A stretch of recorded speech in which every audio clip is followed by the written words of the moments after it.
செய்ய முடிஞ்சா செய், இல்லைனா வாயை மூடிட்டு இரு. இதை வந்து இங்கிலீஷில் put up or shut up அப்படின்னு சொல்லணும். புட் அப் ஆர் ஷட் அப்.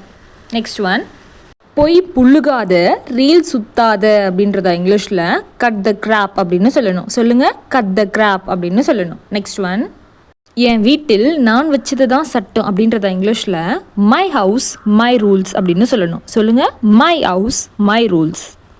நான் பின்வாங்க மாட்டேன், என்ன வந்தாலும் சமாளிப்பேன் அப்படின்றத இங்கிலீஷில் எப்படி சொல்லலாம்?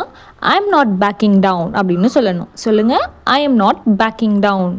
நெக்ஸ்ட் ஒன், தைரியமாக தலை நிமிர்ந்து நில் அப்படின்றத இங்கிலீஷில் எப்படி சொல்லலாம்? Stand tall. சொல்லுங்கள், ஸ்டாண்ட் டால் அப்படின்னு சொல்லணும். நெக்ஸ்ட் ஒன், எனக்கு உடம்பு சரியில்லாத மாதிரி இருக்குது அப்படின்றத இங்கிலீஷில் I am coming down with something அப்படின்னு சொல்லணும். சொல்லுங்கள், I am coming down with something. Next one, ரத்தம் வியர்வை சிந்தி உழைச்சது அப்படின்றத இங்கிலீஷில் எப்படி சொல்லலாம்? blood sweat tears அப்படின்னு சொல்லணும்.